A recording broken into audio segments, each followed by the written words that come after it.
අයබෝන් සත්‍යම් නාලිකාවට ඔබ සාදරයෙන් පිළිගන්නවා. ටික කාලෙකින් තමයි වීඩියෝ මාකක් පිනින්න අවස්ථාව ලැබුණේ. අද කතා කරන්නේ නිවාස දෝෂ. ඒ නිවාසවල තියෙන දෝෂ තියෙන සාමාන්‍ය නිවාසවල කී කාලයක් යද්දී භූමි දෝෂ, නිවාස දෝෂ හට ගන්නවා. ඒකෙන් සාමාන්‍ය ප්‍රබලව අපේ ජීවිතේට බලපානවා මේ නිවාස දෝෂ. නිවාස වගේ දෝෂ. මොකද ඒවා තමන්ගේ සෞඛ්‍යයට අසනීප තත්ත්වවලට ඒ වගේම ආදායම් මාර්ග හිර වෙනවා. ඒතර අඩදඹර ඒ සියල්ලටම මේ නිවාස දෝෂ කියන එක හට ගන්නවා. එතකොට මේ නිවාස දෝෂ හෙන්න ප්‍රධානම කාරණා කීපයක් තියෙනවා. එකක් අපිට සාමාන්‍යයෙන් අපි ජීවත් වෙන විදිය. දැන් ඕන කෙනෙක් නිවාසක ජීවත් වෙන විදියක් තියෙනවා. මොකද පිළිවෙලක්. පිරිසිදුකම නැති වුණොත් ඒ කියන්නේ අපිරිසිදුව. දැන් තැන්වල බඩු බාහිර දාය තියෙනවා පිළිවෙලක් නැතුව තමන්ගේ නිවාසයේ තියෙන ඇඳුම් එක පුටු වල හැමතැනම පේන්න තියෙනවා වැලවල්. ඇඳුම් වේලන වැලවල්. වැරදි විදියට දාලා තියෙනවා. එතකොට උළුහව් ජනෙල්. තියෙන ක්‍රමේ කියන්නේ අපේ වාස්තු විද්‍යාත්මකව බැලුවත් එතන දෝෂ හට ගන්න පුළුවන් යම් කිසි මට්ටමකට. ඊට අමතරව ප්‍රධානම දෝෂ තමයි මේ මාළිගේ ඥාති. දන්නවා මේ නිවසක් ගත්තම ඒ භූමිය අපි අලුතෙන් නිවසක් හැදුවත් ඒක ඊට ඉස්සෙල්ලා සෑහෙන කට්ටිය පදිංචි වෙලා තියෙන තැන් ඉන්න පුළුවන්. ඒ කියන්නේ 100 දිනක් කීප දිනක්ම මේ යන්න ඉඩ තියෙනවා. අපිට හිතන්න බෑ අවුරුදු ගාණක් මේ භූමි වල තියෙන සාමාන්‍යයෙන් තත්ත්වය.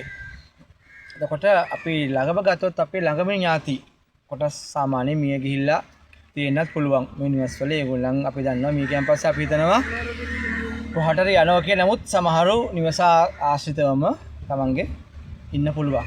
ඊව ඇතුලේ හෝ ඉඩමේ භූමියේ තියෙන සමන් ගස්කොළන් ආශ්‍රිතව ඒගොල්ලන්ගේ ආත්මය ගත කරන්න පුළුවන්. ඒ ඔක්කොගෙම තමන්ට නරක බලපෑම් ඇති වෙනවා. හොඳ බලපෑම් නම් ගොඩක් අඩුයි. නමුත් නරක බලපෑම් තමයි ගොඩක්ම ඇති වෙන්නේ.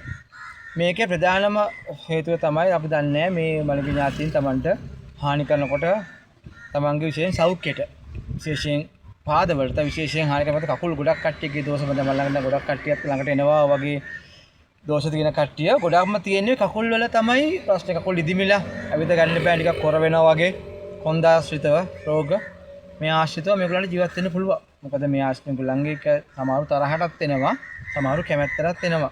ශරීරයට එන්න හදනවත් වෙන්න පුළුවන්. මොකද ශරීරයට තමන් ආක්‍රමණය කරන්න ගත්තොත් මේකේ ඥාති කවුරු හරි කෙනෙක් විශේෂ ප්‍රේතාත්ම මේකේ ඥාති ගෙවල් ආශ්‍රිත ගොඩක් ඉන්නේ. ප්‍රේත භූතාත්ම තමයි ඉන්නේ. දේවාත්ම ගොඩක් එන්නේ නැහැ ගෙවල් වලට.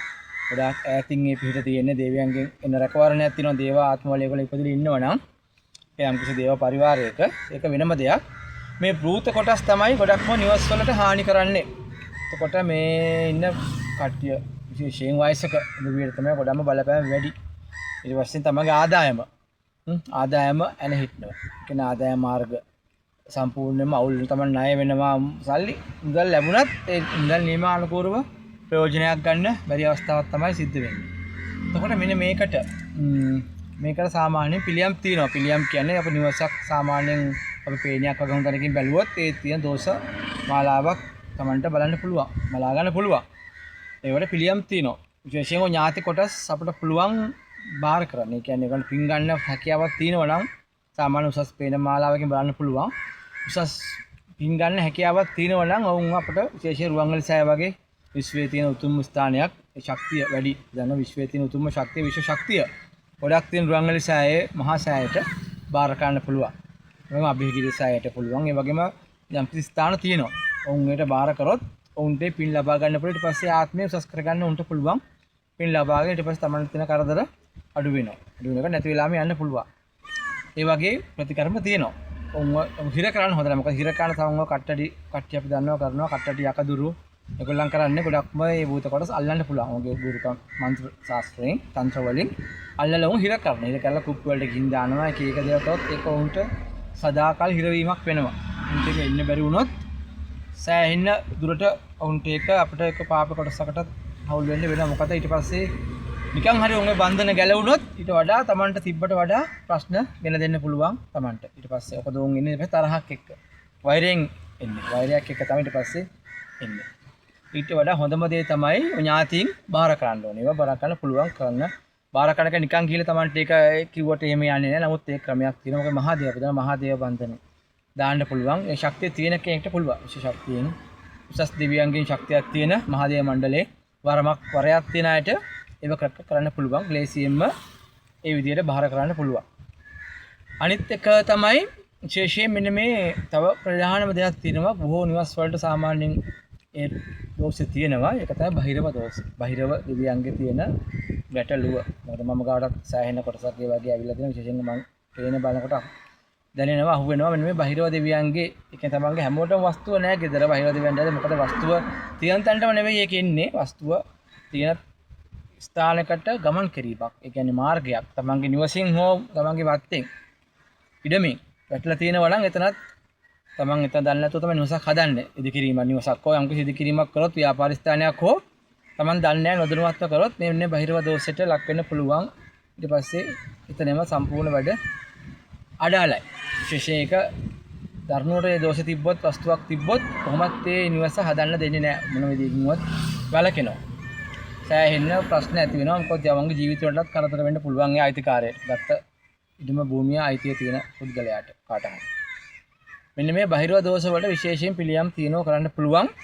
ඒකත් ඒ වගේ බහිරව දෙවියන් මොකද අපි දන්නවා බහිරව දෙවියන්ගේ ස්ථාන භූමිය කොටස් අපි දන්නා මේ මුළු ගල්කඩ මේ ඝනකඩ පොළොවම අයිති බහිරව දෙවියන්ට. මේ සෑම තියෙන රන් රිදී මුතුමැණික් සියලුම කළු ගල් කටේ පවා අයිති පස් බොරළු හැම දෙයක්ම මෙන්න මේ භූමිය පාතාල බහිරව. දැන් පාතාල බහිරව කොටස් වෙනවා ආතාල කොටස් ඉන්නවා. අෂ්ට බහිරවයන් ඉන්නවා. ප්‍රධාන ශිව දෙවියන්ගේ රුද්‍රාත්මය උසස්ම රුද්‍රාත්මයෙන් එන කාල බහිරව. දැන් කාල බහිරව සමිතයි ප්‍රධානම දේ. කාල බහිරව සමිතය මේ සියලුම පාලනය කරන්න කාලය හා අවකාශය මේ බහිරව දෙවියන්ගේ. ඊට පස්සේ අෂ්ට බහිරව වහන්සේලා කොටසක් ඉන්නවා 8 දිසාටම. ඒ අෂ්ට බහිරව වහන්සේලාගේ බැල්මට අපි නතු වෙනවා. මේ බහිරව දෙවියන් අපි දන්නවා ඉඩමකින් භූමියකින් ඉවත් කරන්න බෑ. අපි ඒක ඉවත් කිරීම බොරු වැඩ. මොකද උඹට පැවරිච්ච රාජකාරිය තමයි උන් කරන්නේ. මොකද කාල බහිරව ස්වාමීන්ගෙන් ප්‍රධාන අපිට ශිව දෙවියන් වහන්සේ. ශිව ඊශ්වර දෙවියන්ගේ රුද්‍ර අවතාර තමයි බහිරව දෙවියන් කියන්නේ. මේක අයින් කිරීමක් කරන්න බෑ. මේක අපි බහිරව දෙවියන් එකඟතාවයට. ඒ කියන්නේ උන්වහන්සේත් එක්ක අපි සාමාන්‍ය උන්වහන්සේ පහදවාගෙන එහෙම. පහදවාගෙන මේ භූමියේ ඉන්න පුළුවන්. එතකොට උන්වහන්සේලාගේ තියෙන නරක ශක්තියින් අයින් වෙනවා. එතකොට උන්වහන්සේලාට යම්කිසි මට්ටමක සම්පතයකට පත් කරගෙන අවසර අරගෙන මේ භූමිය වල ජීවත් වෙන්න පුළුවන්. ඒකට යම්කිසි ක්‍රමයක් තියෙනවා. ඒ ක්‍රමයට ඉවත් වෙන්න පුළුවන්. ඉවත් කරගෙන තමන්ට සුපුරුදු පරිදි තමන්ගේ ජීවිතය ගත කරන්න පුළුවන්. හැබැයි ගත කරන විදියක් තියෙනවා බහිර භූමි වල. අපි දන්නවා අපි සාමාන්‍ය දැන් නුකුත් නැති ගෙදරක වගේ ඉන්න බෑ. යම්කිසි වතාවක් පිළිවෙලක් කරගෙන තව ඉන්න කට්ටියත් යම්කිසි පිළිවෙලකට ඒ කියන්නේ යම්කිසි විදියකට තමයි මේ බහිර භූමි වල ජීවත් වෙන්න ඕන. භූමිය සුද්ධ කරත්. එතකොට මේ බහිර දෙවියන්ගේ පහදවා ගැනීම ඉතාම වැදගත්. බහිර වල ප්‍රශ්න වලදී ගොඩක් දෙනා දන්නේ නැහැ. මොකද තව උගක් වෙලා දන්නවා එක දිගට නිවාස වල ප්‍රශ්න එනවා. දන්නවා නොඑක් ගැටලු. අඩුහා වලට පැටලෙනවා. එක්ක රණ්ඩු සරුවල් මුදල් විශේෂයෙන් මුදල් ආර්ථිකත්වයේ අන්තරම් පිරිනව සමහරු පාරට පුළුවන්. මේ හොඳ වැඩ සල්ලි තියන් වෙන මුදල් යාන වාහන තියන් ඉදපු අය හිතන්නේ නැති ක්‍රම වලින්. එතකොට උගක් කට්ටිය ඉතින් දන්නේ නැහැ හැමතරම ඊට පස්සේ යනවා මිනිස්සු නේ හැමදාම පන්සල් වලට බෝධි පූජා තියෙනවා හැම දේවාලයකටම ඉතින් ගිහිල්ලා බලනවා මොකද සහනයක නමුත් සහනයක් එන්න අඩුයි. මොකද ටික කාලයක් තියෙනවා අර බහිර දිව්‍යයන්ගේ ප්‍රශ්නේ තියෙනකම්ම ඕක තමයි තියෙන්නේ. මොකද බහිර දිව්‍යයන්ගේ භූමියක කිසිම බලවේගයකට ඔලුස්සන අමාරු. අපි දන්නවා වර දෙවි කෙනෙකුට පවා ශක්තියක් දෙන්න බෑ උන්වහන්සේලාගේ අවසර නැතුව. වරම් මාලා වලට අපි දන්නවා වරමක් කරන අයට පවා බහිර දෙවියන්ගේ අවසර නැතුව භූමියට ඒ වගේ වැඩ කටයුතු දේවාලයක් හෝ ඒ වගේ ශක්තියක් තියාගන්න අමාරුයි. උන්වහන්සේලාගේ අවසරය අවශ්‍යමයි. ඊට පස්සේ තමයි සියලු දේම තමයි සාර්ථක කරගන්න පුළුවන්. එතකොට මේ වගේ ප්‍රශ්න තියෙනවා නම් පුළුවන් කරගන්න. මොකද Tamanට මේක තේරෙනවා මට මෙහෙම ප්‍රශ්නයක් තියෙනවා. ඉන්න අමාරු වෙනස්කල ප්‍රශ්න දෝෂ එක එක රැකියා හිමි වෙනවා. විශේෂ රණ්ඩු සරුවල. දැන් අද කතා කරගෙන හිට කතා කරන්නේ මේ වගේ ප්‍රශ්න ඇති වෙනවා. හිතන්නේ නැතුව තමයි කොච්චර හොඳින් හිටියත්. මම කොටින් බුදුන් අපේ දන්න බුදුන් විශේෂයෙන් මේ බෞද්ධ අය බුදුන් අතල ඉන්නේ කරනවා පිළිවෙලට බෞද්ධ පන්සල් යනවා බුදුන් පහන තියෙනවා. එහෙම වුණත් තමයි හිතනවා එමට මේ ප්‍රශ්න කියලා. සමහරවිට ප්‍රශ්න ඇති වෙනවා. මෙන්න මේ භූමිය වල ඉන්න අයට මොනතරම් බුදුන් වැන්දත් ඒ ශක්තිය තියෙනකොට හරි අමාරු ජීවත් වෙන. මොකද ඒ ශක්තිය බහිරව දෙවියන්ගේ ඒ ප්‍රශ්නය ඉවර කරගන්න ඕන ඊපස් තමයි නිවසක Tamanට සුපුරුදු පාදී ඉන්න පුළුවන් වෙන්නේ. ඒවල මෙන්න මේ ප්‍රධාන භූමි දෝෂ තමයි මෙන්න මේ මොකම දෝෂ විශේෂයෙන් මලගේ ආත්ම වල තියෙනවා. ඒ වගේම බහිර දෝෂ නිවාස වලට එනවා. භූමි දෝෂ වලටත් ඒ ඔක්කොම අයත් වෙන ඔන්න ප්‍රශ්න ඉඳලා තමයි. මේ ඔක්කොම පිළිවෙලක් කරගන්න පිළිවෙලට කරගන්න පුළුවන් හොඳ ශක්තියක් තියෙන සාමාන්‍ය බහිරව දෙවියන්ට බහිරව වරම් දැන් බහිරව වරම් තියෙන උදවි ඉන්නවා.